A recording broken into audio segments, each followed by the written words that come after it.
présente, prof Filali, prof agrégé en SVT. Je suis chargé de vous donner un cours sur la génétique des populations pour les deuxièmes sciences maths A. Donc, je commence par la définition de la population. La population est l'ensemble des individus appartenant à la même espèce, ce qui va exiger qu'on explique c'est quoi l'espèce également, qui sont capables de se reproduire entre eux dans un espace donné et à un moment donné. L'espèce. Alors l'espèce, normalement, plusieurs définitions ont été données, parmi lesquelles c'est l'ensemble des individus ou des populations naturelles qui se reproduisent entre eux, réellement ou capables de le faire. Ça, on va le discuter par la suite. Réellement ou capables de le faire, qui sont isolés sexuellement d'autres populations rapprochées d'elles. C'est-à-dire que normalement, pour avoir deux individus de la même espèce, qu'ils doivent être capables de donner une descendance fertile. Je donne le contre-exemple. Deux populations rapprochées, deux espèces rapprochées, c'est le cheval et l'ânesse par exemple, qui peuvent donner le mulet, mais qui est normalement stérile. Alors les critères adoptés pour déterminer l'espèce. Alors plusieurs critères peuvent être avancés, malgré qu'ils présentent des limites. Le critère morphologique, la ressemblance. Alors bien que je puisse avoir plusieurs individus qui se ressemblent, mais s'ils ne sont pas capables de se reproduire, ils n'appartiennent pas à la même espèce. Anatomique, c'est-à-dire la composition en tissus organes. Physiologique, fonctionnement des différents appareils. Alors biochimique, quelques sécrétions, que ce soit pour les plantes ou pour les animaux. Je donne comme exemple les phéromones pour certains insectes, donc c'est spécifique pour chaque espèce. Génétique, c'est ce qu'on va appeler le pool génique. Mais le critère le plus important, c'est la capacité de se reproduire et de donner une descendance fertile. Alors, définition de la génétique des populations. Alors, la génétique des populations fait partie de la science de la génétique. Elle s'intéresse à l'étude des lois qui gèrent la répartition des gènes et des génotypes, ainsi que les mécanismes déterminant la diversité génétique dans une population donnée. But de cette génétique des populations. Alors, c'est la mesure de la variation génétique à partir des fréquences alléliques du même gène, comprendre la manière de la transmission de la variation génétique d'une génération à une autre, comprendre le mécanisme de l'évolution de cette variation génétique de génération selon... Alors, voilà, donc cette variation de génération en génération. Relation entre la génétique des populations et la génétique mendélienne. Alors, si la génétique mendélienne se base sur des croisements orientés, selon l'expérience, c'est-à-dire on connaissait le mâle de la femelle, la génétique des populations étudie les proportions des génotypes chez un ensemble d'individus descendants de croisements non orientés, de plusieurs parents à la fois.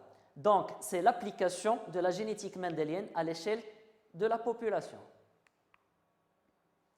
Qu'appelle-t-on pool génique? Alors, le pool génique d'une population représente l'ensemble des allèles qui correspondent à l'ensemble des gènes présents chez une population à un moment donné. Le pool génique peut évoluer avec le temps, changement fréquence allélique et des fréquences des générations. Alors, partie mathématique. Alors, c'est des calculs des fréquences phénotypiques, génotypiques et alléliques. Donc, on aura toujours recours à faire ces calculs-là, la fréquence des phénotypes, la fréquence des génotypes et la fréquence des allèles. Alors, fréquence phénotypique. Par exemple, si on prend le cas d'une dominance-récessivité, la fréquence du phénotype grand A, c'est le nombre d'individus grand A sur le nombre total. Pour le phénotype petit a récessif, donc de même, c'est le nombre d'individus petit a sur le nombre total. La fréquence génotypique, Donc on prend f de grand A, c'est normalement le nombre de grand A sur n, c'est D pour dire dominant. F de grand A petit a, c'est n de grand A petit a sur n, c'est l'hybride, grand H. F de petit a, c'est petit n de petit a, le nombre de petit a sur n, c'est les récessifs. Alors si je veux faire le calcul des fréquences alléliques, f de grand A égale P, on donne P pour le dominant, Q pour le récessif. Donc c'est 2 fois le nombre de grand A, parce que je vais prendre la totalité puisque je n'ai que grand A, et je prends N, le nombre de grand A petit a, parce que j'ai 2 allèles dominants et récessifs sur le total fois 2. Donc c'est H sur 2 plus D. Pour le récessif, c'est H sur 2 plus R. Donc on va voir tout ça à travers des applications. Alors par exemple, une application, on considère la population ci-dessous, calculer les fréquences phénotypiques, génotypiques et alléliques. L'allèle grand A est dominant par rapport à l'allèle petit a. Donc j'ai une population de 14 poissons. Alors pour cet exemple, on a 6 sur 14 de génotype grand A, 5 sur 14 de génotype grand A petit a, 3 sur 14 génotype petit a. Donc la fréquence génotypique est, alors f de grand A égale D égale P carré, c'est 6 sur 14. F de grand A petit a, c'est H l'hybride avec toujours une fréquence de PQ, c'est de 5 sur 14. F de petit a égale R égale Q carré, c'est 3 sur 14. Pour la fréquence des phénotypes, elle est 2. Alors pour le dominant, c'est D plus H, c'est-à-dire P carré plus 2PQ, donc c'est 11 sur 14.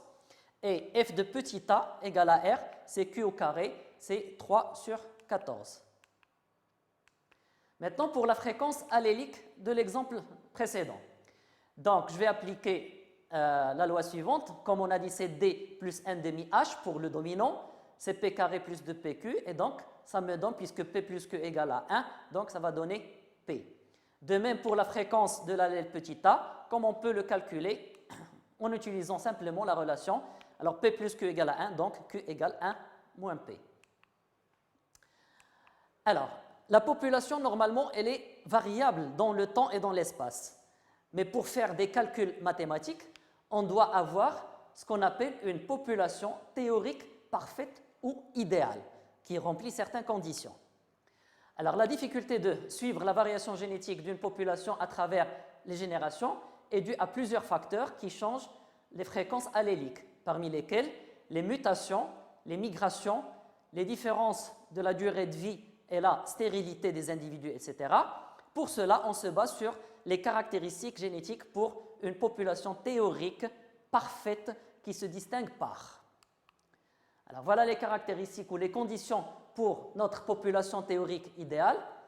Population constituée d'êtres vivants diploïdes, alors 2N, ayant une reproduction sexuée, car la reproduction asexuée peut changer les fréquences alléliques, et génération non superposée, c'est-à-dire absence de croisement entre individus appartenant à des générations différentes. Comme exemple, comme vous connaissez, pour le back-cross, on peut croiser des individus avec les parents. Alors ici, pour la population théorique idéale, ça doit être de même génération. Deuxième condition, population indéfinie, c'est-à-dire un nombre élevé, et à croisement aléatoire, ce qu'on appelle l'apomexie. Il n'y a pas de choix du partenaire sexuel et les gamètes s'unissent par hasard. La population doit être fermée génétiquement, c'est-à-dire absence de migration. Tous les individus de la population ont la capacité de se reproduire et de donner une descendance viable, donc absence de sélection, ce qu'on va appeler sélection naturelle. Et en dernier lieu, absence de mutation et d'anomalie pendant la méiose lors de la production des gamètes. Et tout ça, on va l'expliquer lorsqu'on va aborder les facteurs de variation de la structure génétique de la population. Alors, si la population est en équilibre, deux mathématiciens, Hardy et Weinberg, ont lancé une relation très importante, alors appelée la loi de Hardy-Weinberg. Alors cette loi présente un modèle de référence pour la génétique des populations. Elle considère que la fréquence des allèles et des génotypes reste constante d'une génération à une autre, ainsi la population est dite en équilibre. Alors, application de la loi de Hardy-Weinberg, cas de dominance-récessivité et d'un gène autosomal. Donc, je vais prendre un cas où l'allèle grand A est dominant par rapport à l'allèle petit a. Alors, on va céder par cet échiquier de croisement. Différence avec la génétique mendélienne, c'est qu'on avait un demi pour les gamètes parce qu'on connaissait les parents, c'était entre les hybrides. Maintenant, tout le monde a le droit de se reproduire. Donc, on change un demi par P pour le dominant, Q pour le récessif. Donc, on aura notre échiquier. Et donc, F de grand A, c'est P carré, c'est D, dominant. F de petit a, c'est Q carré, c'est R. F de grand A, petit a, c'est 2PQ, H. Pour les phénotypes, F de grand A, c'est P carré plus 2PQ, donc D plus H. F de petit a, c'est Q carré plus R. Donc, pour calculer, par exemple, la fréquence de l'allèle grand A, on prend la totalité de la fréquence de grand A plus la moitié de la fréquence de grand A petit a, parce que pour l'homozygote, j'ai deux allèles grand A identiques. Par contre, pour l'hétérozygote, j'ai grand A et petit a, donc on prend la moitié. Et donc, c'est D plus 1 demi H, ça revient à dire, je vais avoir P. Pour l'allèle petit a, c'est Q. Alors, comme exercice d'application, alors chez une population de 50 pieds de plantes en équilibre HW, c'est-à-dire Hardy-Weinberg, on considère un gène responsable de la couleur des fleurs. Le tableau ci-dessous montre la distribution des phénotypes chez des individus de cette population. On note que l'allèle qui donne la couleur rouge est dominant, grand R, par rapport à celui qui donne la couleur blanche, petit r. Alors, la question, c'est de calculer la fréquence phénotypique, génotypique et allélique. Alors, voilà notre tableau. Donc, pour le génotype, pour le phénotype grand R, puisque c'est le dominant, j'ai deux types de génotypes possibles. Les deux représentent 480 individus. Pour le récessif, le blanc, petit r, donc normalement c'est petit r, représenté par 20 individus. Donc, on va calculer la fréquence des phénotypes. Pour le rouge, c'est 480 sur 500. Ça va donner 0,96, c'est P carré plus 2PQ. F de petit r, c'est 2 sur 500, ça fait 0,04 et ça représente Q au carré. La fréquence allélique. Donc la fréquence la plus facile, c'est celle de l'allèle petit r, car sa fréquence phénotypique est égale à sa fréquence génotypique, puisqu'il est récessif. Donc, comme on va voir, les deux sont égaux à Q au carré. Donc F de petit r égale F du phénotype petit r, Q au carré, 0,04. Donc, si on veut calculer la fréquence de l'allèle petit r, c'est Q, donc c'est la racine de Q au carré. Racine de 0,04, ça donne 0,2. Alors, en appliquant la formule P plus Q égale à 1, donc P égale 1 moins Q, on aura P égale 0,8. Alors, en appliquant la loi de Hardy-Weinberg, on aura F de grand R égale P carré, donc c'est 0,8 au carré, c'est 0,64. F de grand R petit r 2PQ, donc ça donne 0,32. F petit r, Q au carré, ça donne 0,2 au carré, c'est 0,04. Et donc, j'aurai le tableau suivant. Donc, pour la génération suivante, donc pour les rouges homozygotes, j'aurai 0,8 fois 0,8, donc c'est 0,64, c'est ce qu'on a trouvé là. Pour les hybrides, 0,16 plus 0,16, donc ça va donner 0,32.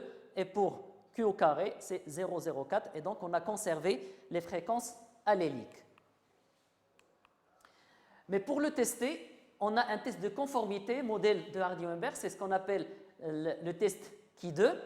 Donc, ça va nous permettre de vérifier la validité de l'hypothèse. Donc, on doit émettre une hypothèse pour notre population, elle est en équilibre.